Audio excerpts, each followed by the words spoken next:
Carlos, thank you so much for joining us from Beirut. It's great to see you. You're welcome. Thank you. First, tell us, how are you? What's your life been like? Look, I'm much better than I was, obviously, 1 year ago. My life today is divided between work at the University of Kaslik, where I am helping into management program, introduction of new technologies and startups. From the other side, I'm working not only on this book, there is another book, but also on a TV series, both documentary and fiction. So a lot of things on the table. A lot has changed in the world since you arrived in Beirut at the beginning of the year. Obviously, COVID-19. We've got a new president in the United States, or president-elect Joe Biden. Does that change anything as far as your story, a new administration in the U.S.? No, I don't think it is, because my story, unfortunately, it's linked to what's going on in Japan and somewhat to what's going on in France. I don't think the events taking place in the United States will have an influence. Maybe we can get more attention on fighting hostage justice systems like the one existing in Japan with the new administration. We hope so, anyway. Which you describe in great detail in your book. Can you see any situation where the American government would intervene?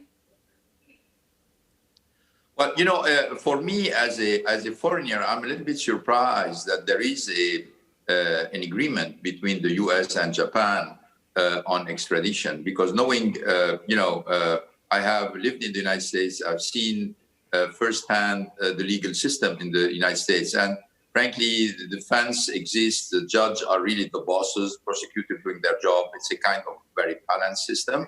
But when you take a look at what's going on in Japan, where the prosecutor is the boss, the judge is a kind of, nice organizer, and the defender have practically no position. I'm wondering what's the logic of two systems as different as the one existing in the United States and the one in Japan leads to cooperation between the two countries and extradition between the two countries. It's still a mystery for me.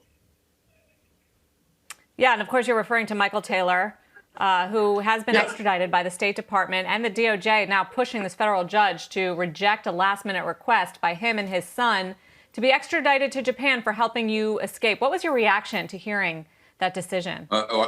Shock. I was never expecting this to happen, because I have been, unfortunately, experimenting the system in Japan with all its, incomprehensible, difficult to understand way of treating suspects, and sending two American citizens to go through the system by the administration. And I cannot think 2 seconds that they're not aware about, the extremes of the Japanese system is, for me, very difficult to understand. There's also Greg Kelly, who's dealing with the Japanese system as well, your former top aide who's on trial there for allegedly helping you underreport pay. Have you had any contact with him? No, unfortunately, no, because I would put him in jeopardy. He is forbidden by the prosecutor to have any contact with me. I can contact him, obviously, because now I'm free in Lebanon. This is also an interesting case where Greg Kelly has been held back in Japan for now 2 years. His trial has started on one charge, and the charge is complicity in not stating a compensation which has neither been decided nor paid, which is, again, very difficult to understand. He has been held back in Japan for 2 years. He's going to go for a trial which is going to last 1 year. God knows what's going to be the consequence of this trial.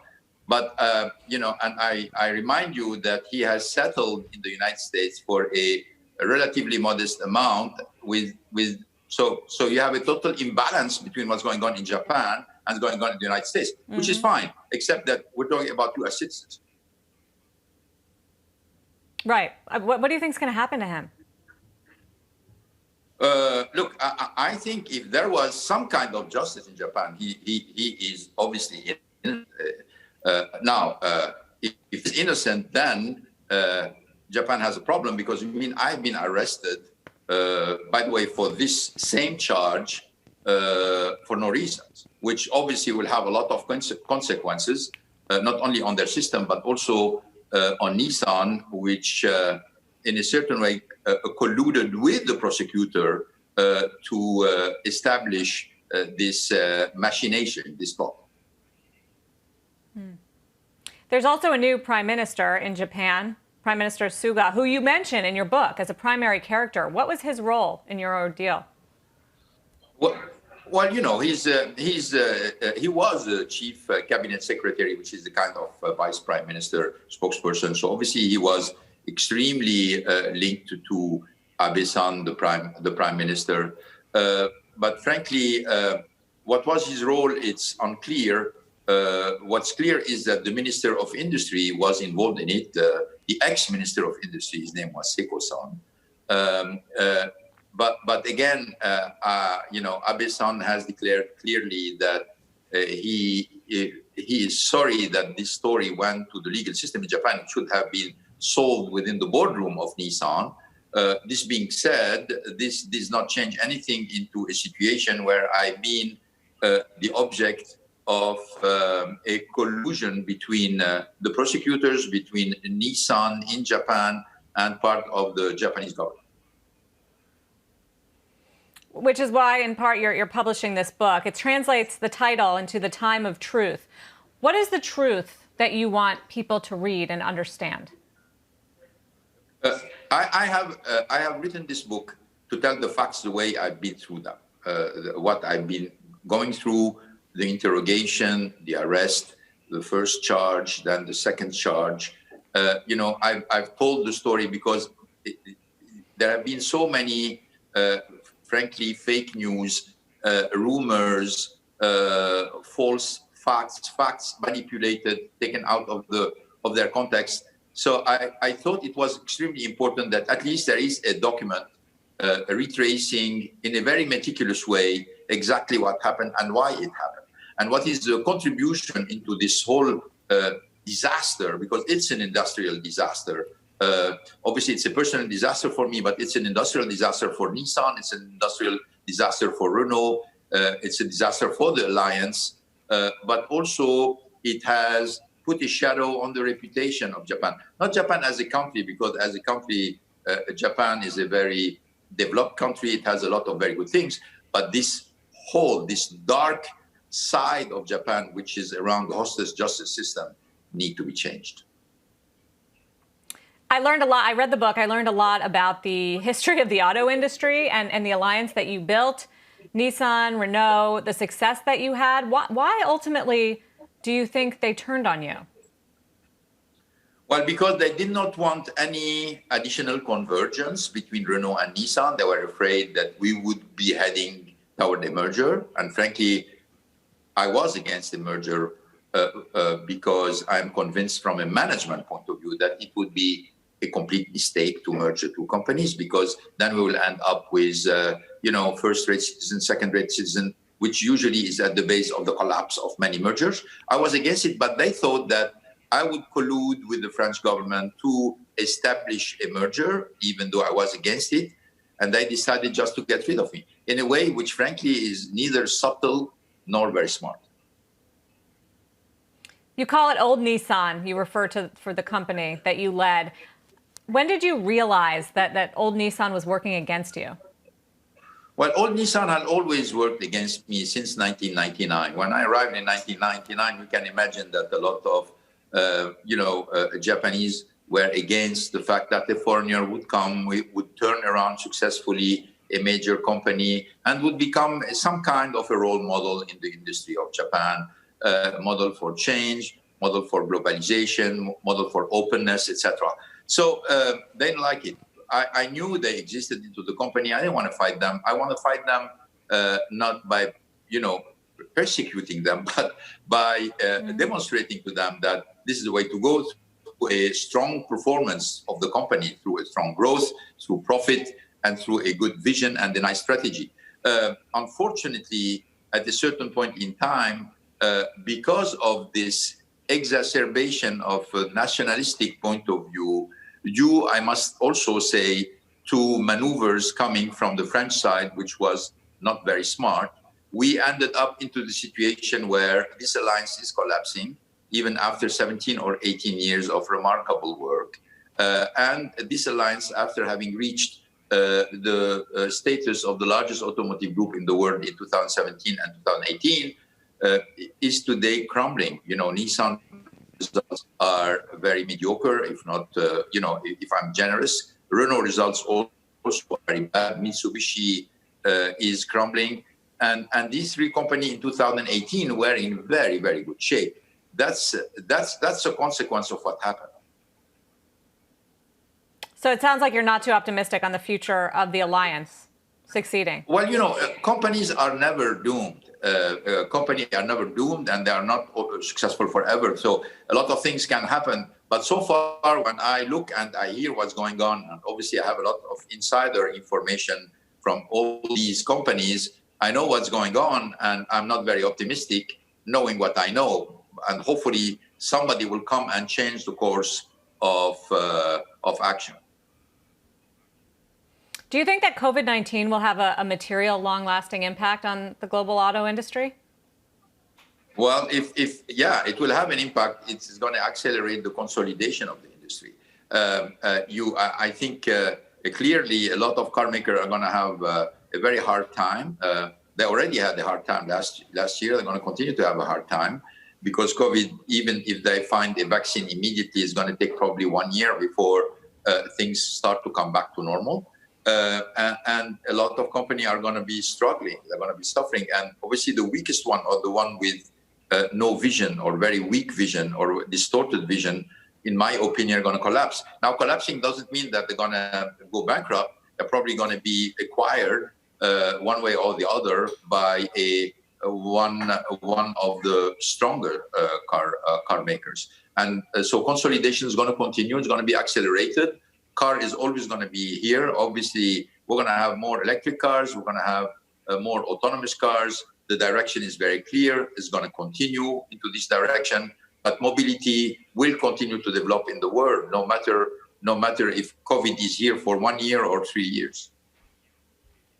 Do you put Nissan in that category of being consolidation and being acquired?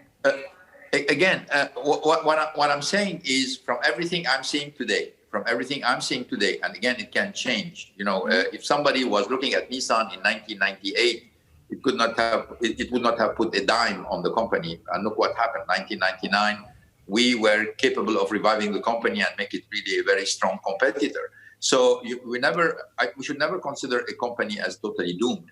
But from everything I'm seeing today, yes, I'm not very optimistic, knowing what I know, and particularly the excuses and the explanation they are giving for the difficulties, not only in Nissan but also at Renault and Mitsubishi Motors. Yeah, I mean, you also called 2020 in your book the year of, besides COVID, of Tesla. And we have seen this enormous climb. I know you put in an electric vehicle program in Nissan early on. Do you think Tesla deserves this kind of sky-high tech-like valuation? Look, Elon Musk has done a great job into really boosting his company and establishing a vision and giving a credible path towards competing against the rest of the industry. And the market is rewarding him for this. That means, when Tesla's market cap is $400 billion and a company like Renault is $7 billion, or a company like Nissan is $25 billion, well, it speaks a lot about where the market is betting the future will be. And I can't blame them. In a certain way, I can't blame them. Now, is it excessive or not? Well, this will depend a lot on the future performance of Tesla. But I must say that Elon has done a great job into getting out all the potential of the company and exciting the markets. And this is to his benefit, good for him. Yeah, no question about it. We cover it every single day. It's so interesting. You describe the industry as so globalized in a way, from the supply chains to the demand, and that's really where the future is, and yet so nationalistic. Japan, France, Germany, even the U.S., when it comes to these auto countries. Is that sustainable? Well, it's a fact. That means you have here two sides in the industry. You have the very rational side to the industry, which obviously pushing toward more globalization. That means globalization of the supply chain, globalization of the markets, alliances, cooperations. This is a very rational side of the industry. And beside it, you have a very emotional side to this industry, which is a nationalistic side. Every country, every emerging economy wants to have their own car industry, and they're ready to sacrifice a lot or to invest a lot to have them. So, and both of them are making our reality. We have to take in consideration the nationalistic side of the industry, but at the same time, we cannot forget the very rational side of this industry, and we have to play with both. And every CEO of every company in the car industry is going to have to manage both sides. Now,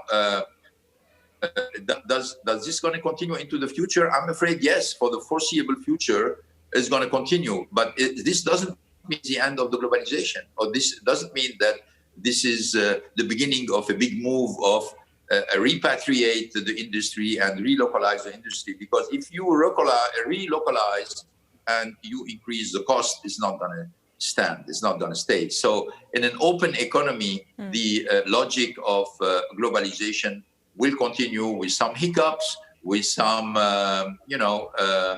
watering down here and there, with some,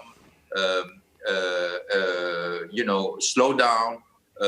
Except that when the states become shareholders of part of the industry, this is where it's more difficult for CEOs. I mean, in the case of the United States, General Motors and Ford are private company. That's fine. But in the case of France, where the French state holds 15% of shares of Renault and 15 or something around 15% of the share of PSA. It's really a hurdle for CEOs trying to do their job and maintaining these company prosperous and taking the decisions which are to the benefit of the shareholders and not to the benefit of a particular one, which is a state. What would you tell a foreign CEO that was considering taking a job atop a Japanese company? Make sure before you go that the hostage justice system in Japan has changed. Frankly, I had some suspicion on the justice system in Japan when I've seen so many scandals of a Japanese company where never a Japanese executive was arrested or was tried. We had the Fukushima problem, we have the airbags of Takata, etc. And frankly, even though there have been a lot of casualties and a lot of, nobody really paid for that, which was surprising for me. But I never thought that we will end up with the system where the prosecutors prevailed in 99.4% of the cases. It's unbelievable. I mean, I didn't know that, even though I've lived in Japan for 19 years. I never thought this statistic was serious, but having been through the system, I'm a little bit surprised that it's only 99.4%, that it's not 100%. Well, in that you described the treatment that you received, the imprisonment, the dark part of the book, what it was like with the lights on and the questions and when you got sick. Right now, how do you think back on that time when you were in jail and what that was like? Oh, terrible. This was a terrible time. Again, when you're going through a tough period, you're under shock. At the same time, you have your own, family, your love for your wife, your kids, your friends, which helps you take a position, even though there is no light at the end or no apparent light at the end of the tunnel. And now that I freed myself from this ordeal, I'm really thinking about Greg Kelly, who is somebody of very high integrity, who refused to cooperate with the prosecutors. And that's why he ended up in prison and the others escaped. And that's what makes it even more shocked to know that 2 additional American citizens can be transferred to Japan, knowing everything we know about the Japanese system, And I'm sure that all the officials in the United States know about that. So difficult for me to understand. When you planned your escape, obviously it was daring. There's a lot written about it. Did you ever think it wouldn't work?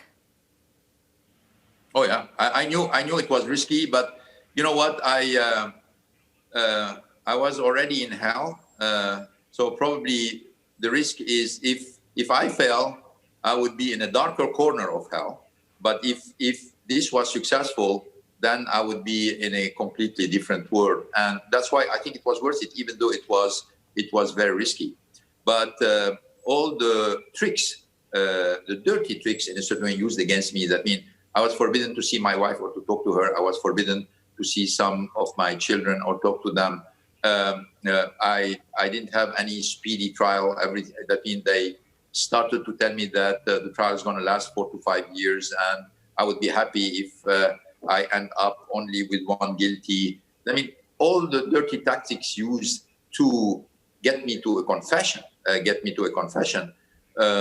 show the real nature of the system in Japan. And the system, which, by the way, is fought internally in Japan by a lot of lawyers and some of the opposition party who are really consider that the system is not at the same level of the country. That in the country is not served by a system like this. So for me, getting out of the system was the only objective.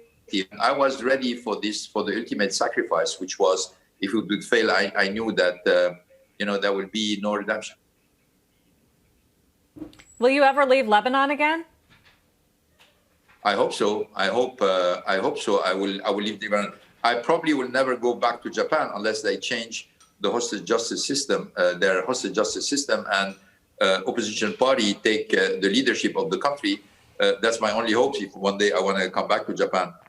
But I hope that I will be able to fight the red card, the red notice from Interpol, and be able to leave. And it's possible because you know that Interpol usually doesn't get involved into cases, in 3 cases. First, if there is a violation of human rights, well, in my case, I have plenty of demonstration of this. The second, if there is a political interference, in my case also, I have everything to prove it.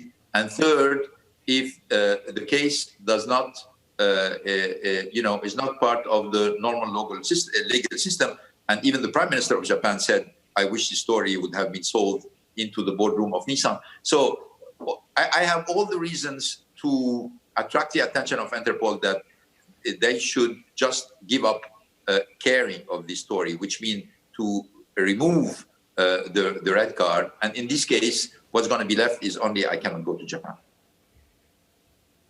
Where would you want to go?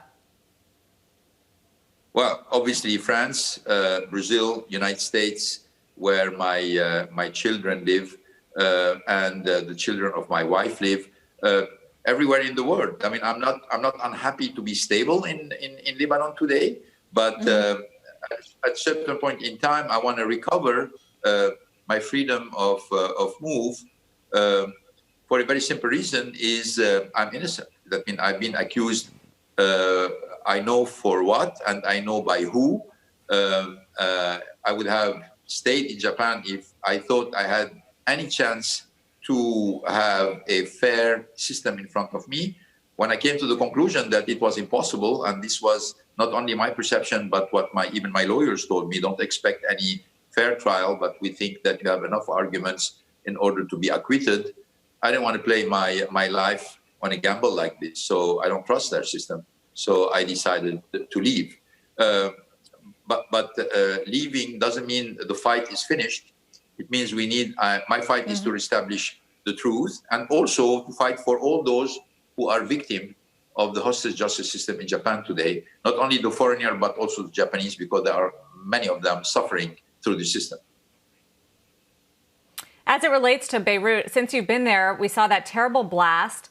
The country's in trouble. I think the IMF projects it's going to shrink 25% in GDP this year, and is, I believe, in some sort of discussions to get bailout money. Do you worry at all that the IMF would attach that condition that the Japanese might insist on extraditing you in order to get funding for the country? No, I don't think so. And by the way, when these rumors came out, the Japanese foreign minister have denied having this kind of thoughts and having this kind of approach. So I think it was more a fabrication coming from the Nissan lawyer in the Middle East, who is based in Lebanon, who has thrown this rumor in the air and which has been aired by different media. But the foreign minister of Japan has denied it. You also mentioned that you are going to cooperate with French investigators who will come interview you next year. Yes. Where are you hoping that goes, and why are you going to participate?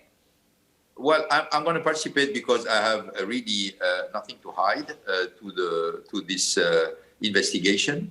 They're coming with their own suspicions, and I want to raise this suspicion with facts. So hopefully I will be able to convince them. So they're going to come to Lebanon because I cannot leave Lebanon. And this is going to get some time, but I'm very confident that we'll be able to prevail in front of the French investigation. What else can we expect from you, Carlos, in the near term? Everybody's waiting for the James Bond style movie to come out. Well, I don't know if it's going to be a James Bond, but anyway, you're going to have a documentary and you're going to have a fiction. The documentary is going to be retracing exactly the facts of what happened, and you're going to have a lot of witnesses. In this kind of story, at the beginning, when the incidents happen, people are afraid to talk. Fortunately for me, little by little, they start to open their mouths and tell the truth. And that's what I'm hoping for, that at the end of the day, in front of the powerful attack launched by Nissan, Japanese prosecutors, supported by members of the Japanese government, and relayed, unfortunately, by a kind of silence from the French side, that people who have seen what happened and are able to witness and help me reestablish the truth. Carlos Ghosn, thank you so much for speaking to us. Shepard Smith here. Thanks for watching CNBC on YouTube.